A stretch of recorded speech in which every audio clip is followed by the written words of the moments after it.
ஆண்டவராக இயேசு கிறிஸ்துவின் நாமத்தில் அன்பின் வாழ்த்துக்கள். இந்த நாளில் உங்களை சந்திப்பதில் மகிழ்ச்சி அடைகிறேன்.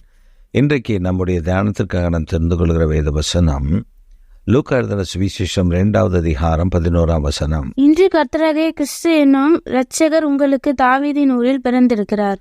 இன்று கர்த்தராகிய கிறிஸ்து என்னும் இரட்சகர் தாவீதின் ஊரில் பிறந்திருக்கிறார்.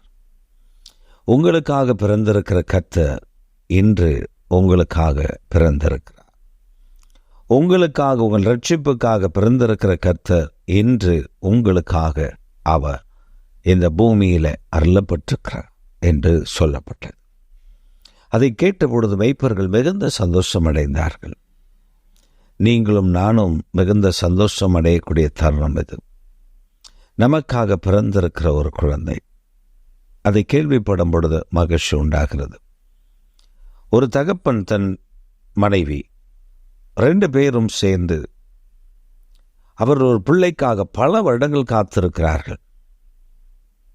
ஆனால் பல வருடங்கள் கழித்து அவள் கர்ப்பவதியாகி ஒரு குமாரனை பெற்றெடுக்கும் பொழுது, நான் ஒரு குமாரனை பெற்றேன் என்று தன் புருஷனிடத்தில் அதை அறிவிக்கும் பொழுது அந்த தகப்பனார் எவ்வளவு மகிழ்ச்சி அடைந்திருப்பார், அந்த தாய் எவ்வளவு மகிழ்ச்சி அடைந்திருப்பார். அவருடைய வேதனை நீங்கி மகிழ்ச்சி அடைகிறாள். அவள் அதுவரை பட்ட கஷ்டம், கர்ப்ப வேதனை எல்லாம் மறந்து விடுகிறாள். என் பிள்ளை எனக்கு கிடைத்து விட்டது என்று சந்தோஷப்படுகிறாள். ஆபிரகாமுக்கு ஒரு குழந்தை பிறந்த பொழுது சாராளுக்கு வயது சென்றவள் தான், ஆனால் மகிழ்ச்சி, பேரானந்தம்.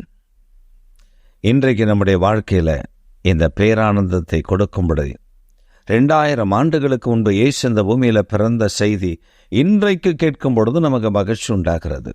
இன்றைக்கு கேட்கும் பொழுது நமக்கு சந்தோஷத்தை தருகிறது. இன்றைக்கு கேட்கும் பொழுதும் ஒரு இனம் புரியாத அளவிலே மேன்மை உண்டாகிறது. அதைத்தான் கர்த்தர் இன்றைக்கு நமக்கு கற்றுக் கொடுக்கிறார்.